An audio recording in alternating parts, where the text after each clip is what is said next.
What if one loss didn't break you, but built something unstoppable? Because that's exactly what just happened in Monte Carlo, and the tennis world is still trying to process it. Welcome to Tennis Desk, your go-to place for the latest tennis drama, rivalries, and unforgettable moments. The story begins months ago, under the bright lights of New York. When Carlos Alcaraz crushed Jannik Sinner in the US Open final, it wasn't just another loss, it was a shift in power. That night, Sinner didn't just lose a trophy, he lost the world #1 ranking. And for many, that felt like the beginning of Alcaraz's era. But here's the twist no one saw coming. 217 days later, Sinner didn't just come back, he came back for revenge. At the iconic Monte Carlo Masters, on a surface where he had never truly conquered before, Sinner flipped the entire narrative. Facing the same rival who dethroned him months earlier, he delivered a performance that was calm, calculated, and quietly ruthless. The final score? 7-6, 6-3. But trust me, that score doesn't even begin to tell the story. From the very first game, you could feel it, this wasn't just another final. This was personal.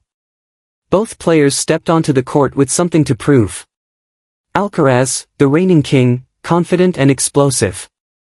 Sinner, the challenger, carrying the weight of unfinished business. The first set. Pure tension. Serve after serve held. No breaks. No breathing room. It was like watching two heavyweights refusing to blink. Every rally felt like a statement. Every point carried pressure. And then, the tiebreak. Moments like these define careers. And in that exact moment, Sinner didn't hesitate. He edged ahead, point by point, showing nerves of steel. While Alcaraz struggled to find his rhythm, Sinner locked in. Focused. Relentless. When he took that set, something shifted. Did you feel it too? That momentum swing? Because from that point on, this wasn't just a match, it was Sinner taking control of the narrative. Now here's where things got even more dramatic. Alcaraz came out in the second set like a man on a mission. He broke early. Jumped to a 3-1 lead. The crowd started to believe, maybe this was the comeback moment. But champions don't panic. Sinner didn't rush. He didn't force anything.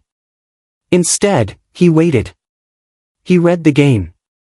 Adjusted. Stayed mentally locked in. And then, just like that, he struck back. One break. Then another. Suddenly, the scoreboard flipped. The energy changed. And Alcaraz? He started missing chances, small ones, but at this level, that's all it takes.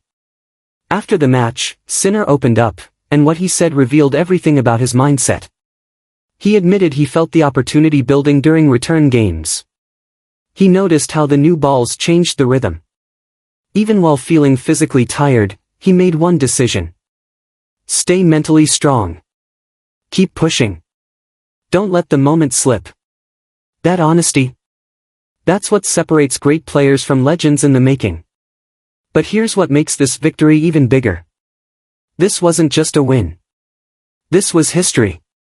With this title, Sinner secured his fourth consecutive ATP Masters 1000 trophy. Let that sink in for a second. 4 in a row. That puts him in the same conversation as icons like Novak Djokovic and Rafael Nadal, two names that defined an entire era of tennis dominance.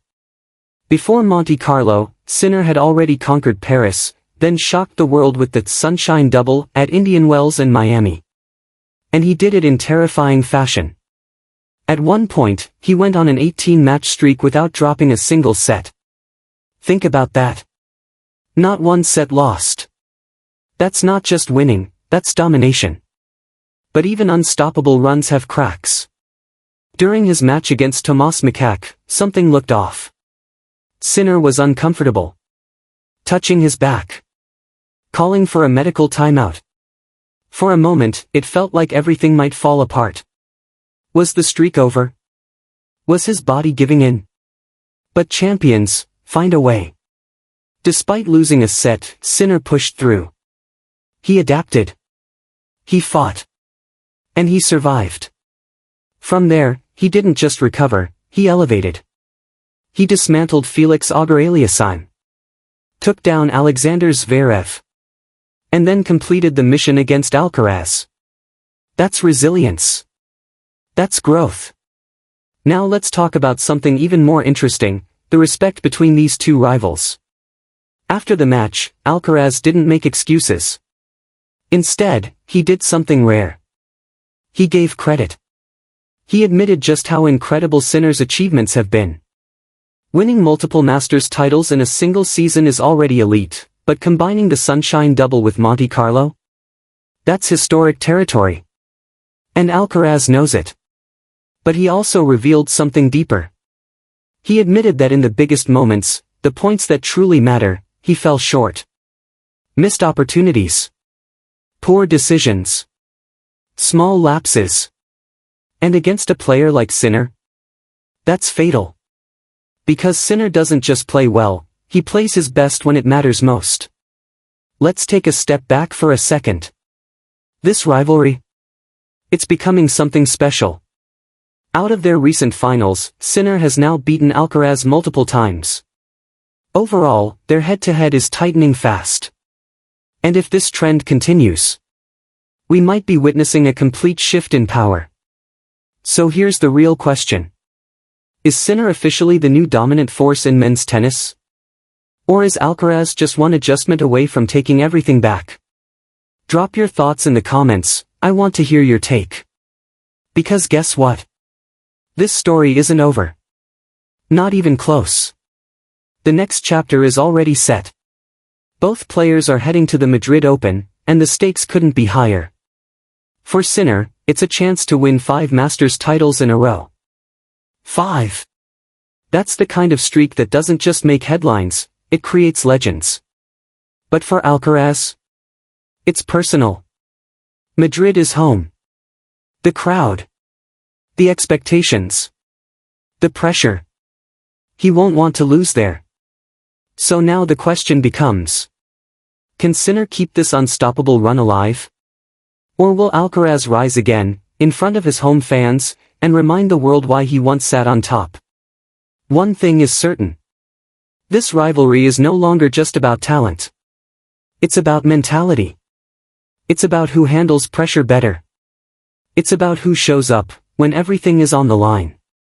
And right now, Jannik Sinner looks like a man who has learned from every loss, and turned it into fuel. From heartbreak in New York to redemption in Monte Carlo. This isn't just a comeback story. It's the beginning of something much bigger. So what do you think? Are we witnessing the start of a new era in tennis? Or is this rivalry just getting warmed up? Let me know in the comments below, your opinion matters. And if you enjoyed this video, make sure to like, subscribe, and turn on notifications for more updates. See you in the next one.